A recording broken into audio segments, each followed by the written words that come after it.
everyone, and welcome to I Am Illuminated Tarot. I am Lauren Ashoff Hickman. Thank you so much for joining me here. So I thought it was a really important video to create, which showed a little bit about myself, who I am, and why I do what I do. Why do I work with the tarot? Why do I write? Why do I work with my creativity from a spiritual perspective? And I find that this is important not because I like to talk about myself, but because I do find that when I watch other people, or I find that the people that I like to get advice from, or the people that I follow on social media for those type of inspirational messages, I like to know who they are as a person. Do they have a family? Where did they grow up? Why do they do what they do? And maybe it's the Gemini in my Mercury placements that really push me to want to, again, kind of know through direct experience, but that's why I'm here today. So I thought I'd start first in my home office. So this is where I film all of my videos. This is the majority of my decks, although I have actually quite a bit more that I don't use on a day-to-day basis. And this is like my little creative haven in my household, and I love that I have the ability to have this. So what started me on my journey towards working with my, what I call spiritual creativity? It started with my dad, actually. So I grew up in San Diego, California, spent the majority of my life there. And my dad, I got a really great example of watching someone who had a unique artistic creative talent, and who single-mindedly was like, I'm going to make a living out of doing this, which was for him automobile design. It's a huge passion of his, has been since he was little, and he kind of just went after it and made it happen. Now, obviously, there were some people in his life that were pivotal and really kind of steering him and helping him kind of stay the course. And what I loved to hear and to see and to watch about my dad's story unfold in front of me was that I saw how there was a mixture of kind of destiny with free will, that the more my dad courageously followed, and for other people in his life to really support him on his journey as well, the more that he went forward and pursued it, and pursued an outlet for this part of himself, the more things kind of aligned. And they aligned because he took the opportunities as they were presented. And he had a wonderful long-term career doing what he loved, working for a company he loved, and he made very good money at it. So I was able to come from the perspective that yes, you can follow what's uniquely in yourself to want to do and create in this world, and you can actually, you don't have to go through being a starving artist. Yes, you're going to have to put in the hard work and do just as much work as the next person. Nothing comes easy, but that was kind of the underlying element of my perspective on life.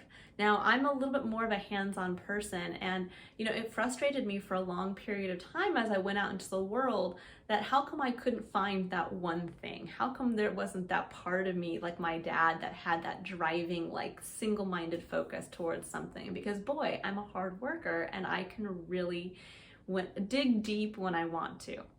Now, I'm going to put it out there right now. For those of you who are wondering, I am a Taurus sun sign. I am a Cancer rising, and I have Libra as my moon placement. I also have Gemini in my Venus and Mercury houses. So I do have a lot of air in my chart. I come across, I think, more of an air sign, but my work ethic is more along the lines of Taurus. I am slow and steady. I do have Taurus as my Mars placement as well. And so for me, there's that strong work ethic that not only was I raised with, but I also have innately.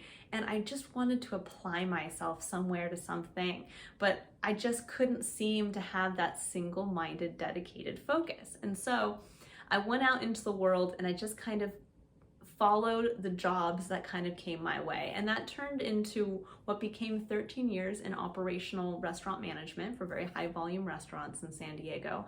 And at a certain point in my life, I met and married my first husband, my ex-husband.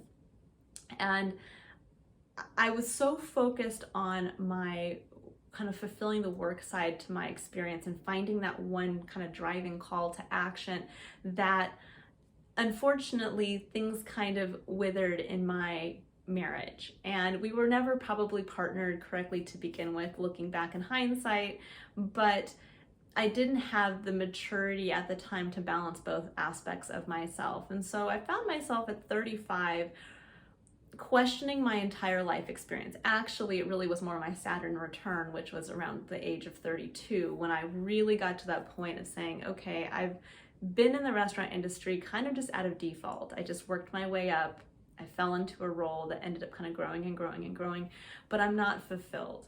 You know, I at one point had been. I enjoyed the interactions with customers, the interactions with the employees, the constant challenge of finding new ways to work with business structures, but ultimately it didn't suit my calling. It wasn't when I went home at night I felt proud of what I was doing or I felt fulfilled. And so that started kind of my quest for what was that? And instead of kind of focusing on all aspects of my life, I focused just single-mindedly on work, thinking that somehow if I found that one single thing, unlocked that one part about myself, that everything else would fall into place. And I know this is a long story, but this is how it all kind of came to be with me starting I Am Illuminated. So I always had this question, who am I? What am I meant to bring to this experience? And I think it's something that many of us actually wrestle with continually. So when I was about in between 32 and 35, I decided to leave the restaurant industry, and it was a scary move for myself. You know, it was the only work I had known up until that point. I did not have even though I attended college, I did not have an actual college degree to fall back on. And so I ended up going out into the work world to just learn hands-on, to experience different positions in different industries, to see if something was more suitable to who I was, something would kind of unlock that part about myself. And so I talked my way into varying roles, including working in a furniture and kind of design sales room, I can't remember what are those called, like studios, and let's see what else kind of came in between. I did. I sold life insurance. I started to work on my real estate license. And finally, what kind of was the catalyst for me, what I call it my tower moment. So when we talk about the tarot, there's the tower moment and the 10 of swords. And I had those two things come hand in hand together. And I do find that when people kind of start down this journey of really questioning who they are, that, you know, having that kind of existential crisis, that is when the Tower and the 10 of Swords kind of come in. And they actually are two energies that are very liberating. And that is what I experienced. So not always something to be scared of. So for myself, I got to this point where I found myself working for a company that designed and created baby carriers. So like, you know, those little kind of baby Bjorn type things. And at the time I was so far away from working with children. I didn't have a child, you know, we weren't talking about having children, me and my ex. And, you know, it was kind of one of those things where, again, I got hired for a specific position, and then just very similarly to all of the other positions I had ever held, I got promoted very quickly. And it was a small, kind of more startup type environment. And I was basically kind of in over my head. And at the time as well, I was kind of spiritually and emotionally drained because things were getting worse and worse at home between me and my ex. And I didn't really want to go home because of the emotionally draining environment. And then I'd go to work, and I worked for two very kind of high energy people who were also going through a very kind of tumultuous time in their business and things happening in their interpersonal or their, you know, personal lives. And I'm always been a very spiritual and empathetic person. And being kind of inundated and not having any type of outlet for myself, meaning at the time I was not meditating, there was no hobby that I had as an outlet. There was nothing that really relieved me of the stress between work or home. And so it was kind of that point of I couldn't handle I couldn't handle the energy, the energetic flow of what was happening in my workplace. And I couldn't handle the energetic flow of what was going on in my home life. And it got to this point of like a spiritual breaking point for myself, where because I was in over my head at work and I wasn't communicating effectively, as much as I can say there was a little lack of communication and management on part of the people I worked for, but it came to a head where basically I was let go from the position kind of out of the blue, and it was very jarring. And you want to talk about a tower moment. Not only had I never been let go from a position before, but I had always been the one that had excelled and been promoted very quickly. And so it was one of those devastating moments that kind of brought the tower down. But the beauty of when the tower comes down is that we get to see the star. So that's where the star card comes in right after the tower card in the tarot. And so it was almost like that moment of like realization.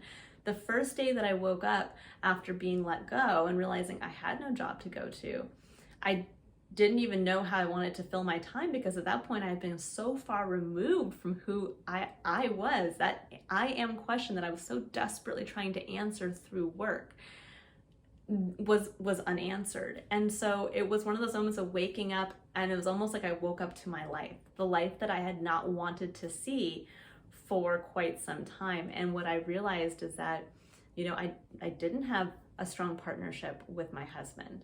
I was not in a financial place that I wanted to be in after all those years of working very hard, working 60 to 70 hours a week in high stress environments.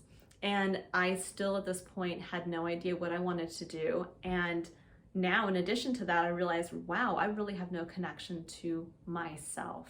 I don't know who I am, and I don't know what I want. And what was beautiful about that time for me is that was the first actually the only time that I had ever not worked since the age of 15 and a half. And so for me, it was one of those, that lovely kind of resting point that I had, where I could kind of just wake up and say, well, what does interest me? Like, what do I really want to learn about? What do I really want? Now that, you know, all of the pride and the, you know, now that I basically have been humbled, then what do I really want to do? And I just started to again, just do things, but not do things with a mind towards work. Do things with a mind towards trying things out on all aspects of my experience, meaning that I started to meditate. I looked up meditation videos on YouTube. I started to kind of go down the rabbit hole of listening to different sound frequencies and how that kind of came into the picture. I started to practice yoga, which I had never done before and actually kind of mocked many people for doing. I started to just try things. I actually used that time to actually research and look up almost every major religion in this world, to dive down and kind of try to find synchronicities between them. And as I was doing that, I kind of got into the world of astrology and then into numerology. And numerology really stuck out for me because a strange talent that I've always had since I was a child and can remember is that I actually see colors and numbers associated. And what that looks like from my perspective is that if I'm, let's say, looking at a page with numbers on it, I will see the numbers in a color. So like, let's say I associate the number 6 with the color blue. I will see the number 6 as blue or with a blue aura around it. Conversely, if I see the color blue, I see the number 6. So if I see a bunch of different, let's say I see blue, red, and yellow, I would see instantly at the same time as kind of like in a, you know, kind of innate whole, I see the numbers 6, 4, and 2. And so I have a strange kind of dimensionality that is a little different from the average person. And when I first learned as a kid that not everybody sees that, in fact, almost nobody does, I kind of learned to hide that part of myself. And I was like, well, maybe I'm just the weirdo. But now I'm learning, you know, I learned now at this point to accept that that's how I read and function in the world. It's part of kind of my little, you know, spidey sense. But as I kind of went down into the world of the esoteric, which I had always scoffed and laughed at people for going into that world, I realized more and more just how much it it interested me, and how much a lot of what I was reading made sense, and how there was also, in researching many of the world's largest religions, almost every major religion has some type of numerology based, they don't all line up correct or all line up exactly the same, but there is a tie to numbers, there is a tie to celestial events. And I started to realize, astrology and numerology are kind of like almost outside. They harness a language of spirituality that goes beyond a belief system. It's kind of just stating what is, and you take from that what you want. It's like giving you, your DNA and saying, okay, here's your cosmic DNA. You know all about yourself, do with the information as you choose. And it really awakened something within me. And when I finally, because again, all of these things kind of like lead, like especially when you're going on social media, you're looking at astrology, well, all of a sudden tarot kind of creeps in there. So that's really where I touched on tarot for the first time.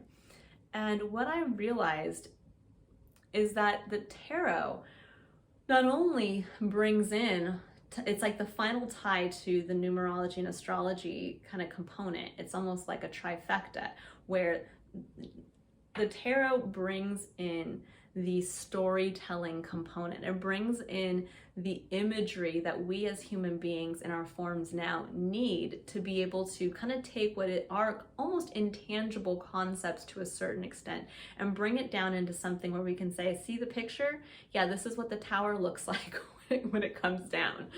And what I loved is that it tapped in and unlocked two things within myself that helped me answer my own I am question. And it was like, la, finally, here it is.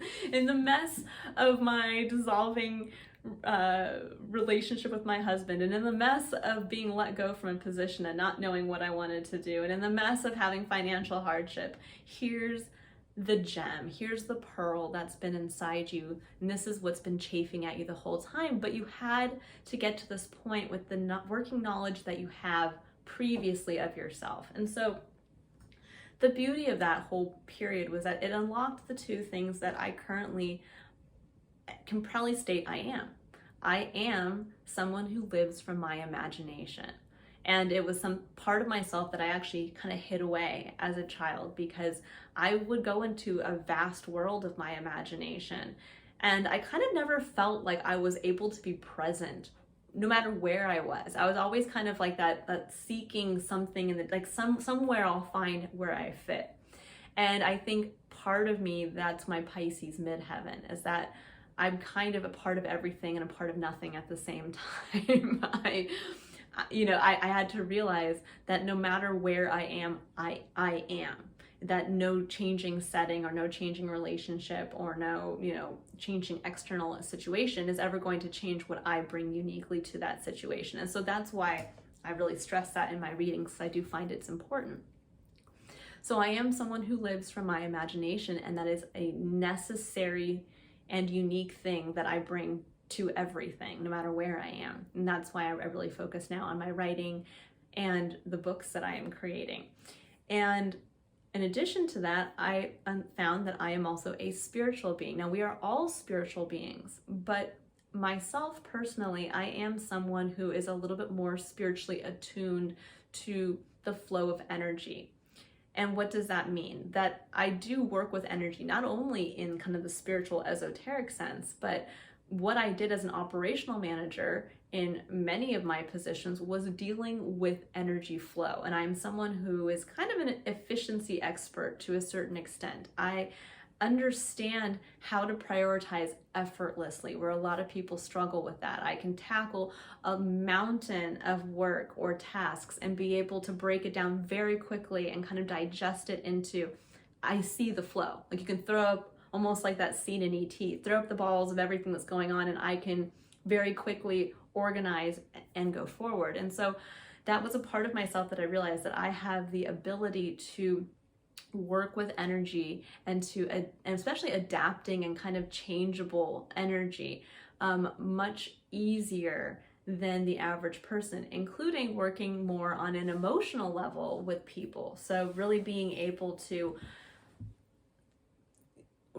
I think, keep my own boundaries, my own connections to spirit and to my spiritual essence, but being able to at the same time tap into somebody else's and fearlessly and kind of seamlessly be able to harness an energy flow. And that's really where the tarot is my storytelling guide. This is how I can show people what I'm picking up on without kind of just pulling out concepts from nowhere. It's a visual aid to say, this is the flow of energy that I'm feeling for you.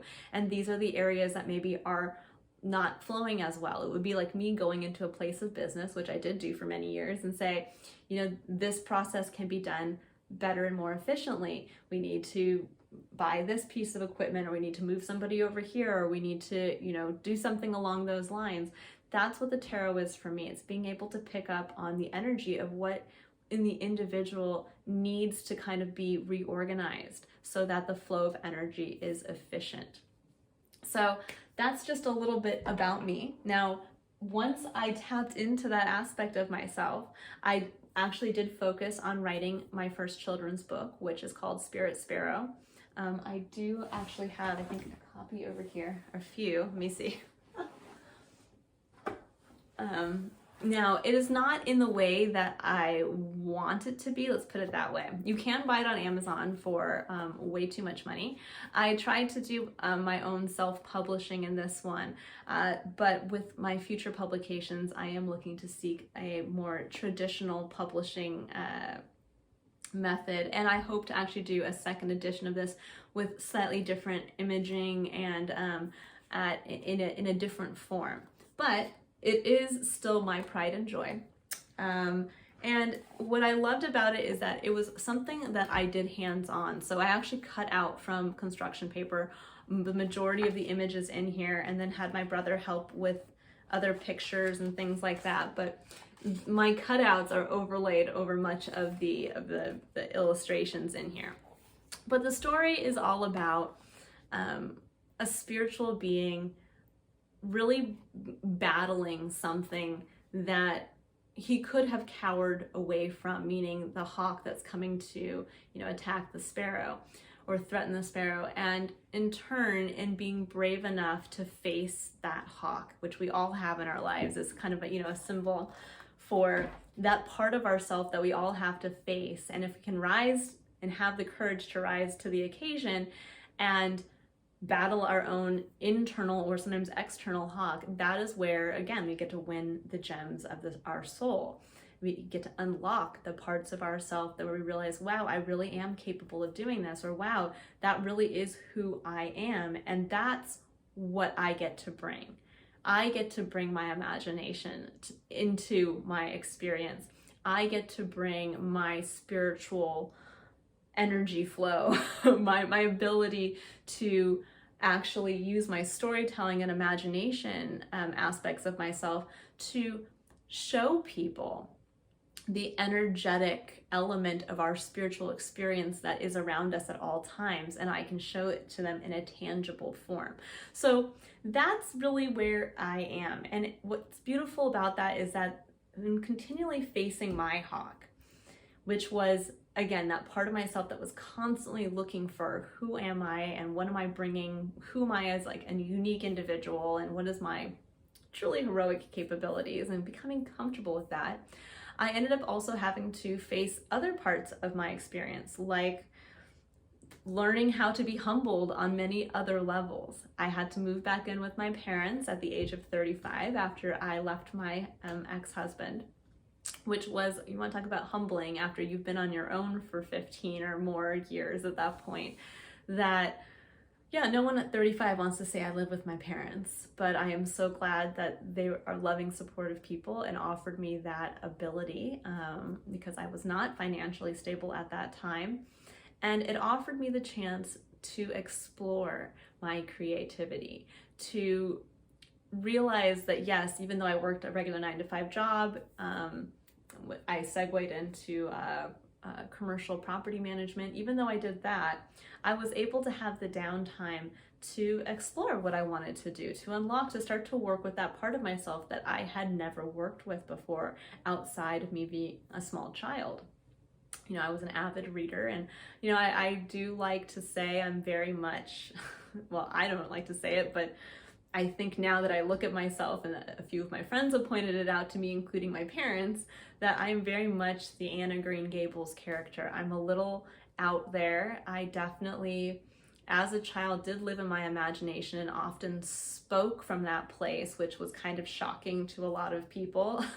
I also am kind of a highly my moon placement in Libra definitely makes me somebody who sees and wants fairness for all, and it kind of pushes me to continually I want to fight for fairness. I want everything to be equal, and I've had to learn how to communicate that in maybe not as much of a emotionally outbursting type of way. So we all have our challenges, but I've learned to love that part about myself as well. But the beauty of this is that as I was finally getting in touch with my unique gifts, I crossed paths with my husband, who is my life partner today, a wonderful individual. I also had the chance to connect with one of my dear friends who was going through a difficult time as well at the same time, and we really kind of helped pull each other through that time, and I would not have missed that opportunity for the world to have experienced that. And now, in meeting my husband, who happened to unfortunately live, well, not unfortunately, but who strangely enough lived across the country in Virginia, I made the decision to bravely face another one of my fears, which was having to leave a place I had known my whole life, which was San Diego. Now, yes, I had traveled a bit and I had lived in other areas. I had lived for a time in Los Angeles, and I had lived a time in San Francisco, but really not much time compared to how long I had been in San Diego. So moving across the country was a whole new world. And for anybody who knows anybody who has grown up in California, we know very little about the geography of the East Coast. I kind of really didn't know where Virginia was. I didn't know what Virginia was all about. But I can tell you I'm so glad I did. I live in a small, kind of more farming community in the northern central region of Virginia called Culpeper. I am very passionate about it. I feel like I've kind of come home in a way. The first time I visited here on a trip with my husband, it was one of those moments where I walked into the downtown area and I was like, I'm gonna live here. And surprisingly, 2 years later, we were. So it's just kind of one of those things where there's something that's always felt like home here, and I am so glad that I get to enjoy that. We were blessed, me and my husband, almost a year ago. On August 18th, our daughter will turn 1, and she is just the light of my life. She is my guiding light, and I'm getting emotional, but she is also so much a part of why I want to keep working with my imagination and my creativity, because I really want to be able to make work for the next generations to come that really focus on the concepts of curiosity, courage, and contemplation, but also setting the stage for what I like to call spiritual fiction. We left the age of the 20th century where we had science fiction, and I'm really writing more towards now in the 21st century what I feel is needed, which is spiritual fiction. So fiction that really ties into more of the spiritual, maybe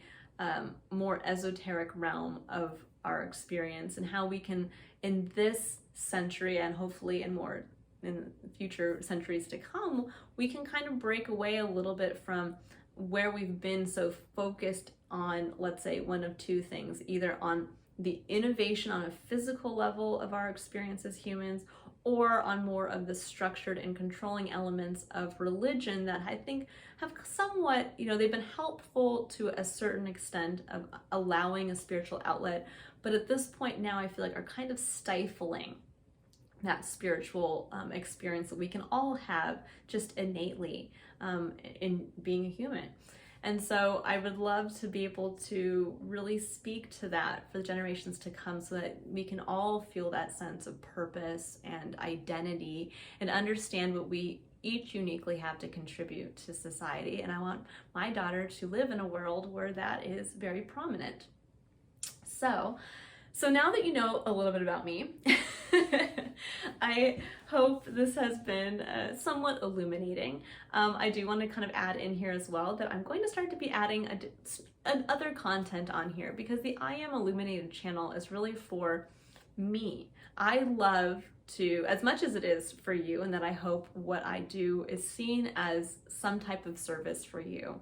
But I am going to start posting some videos of me working on my next book, me talking a little bit more about how to unlock those aspects of yourself, and also looking at your birth chart and how to kind of start to narrow down certain aspects of your birth chart to start to help answer those questions if you want to do that. And I'll bring in numerology as well.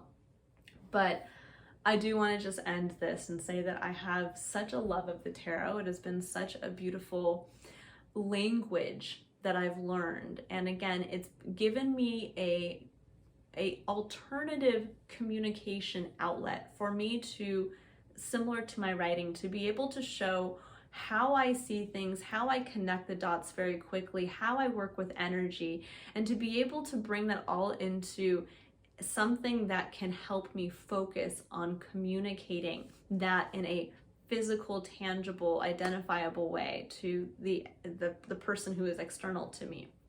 So I hope you enjoy my readings. I know they may be a little different than other readers, but again, we are all working from the same language, but bringing in our own uniqueness to that. And so I hope how I read and why I read, because again, the reason why I do this is so that we can start to each again unlock those challenges about, or challenges that we have to go through individually to be able to have energy flow through us efficiently. That's really my goal.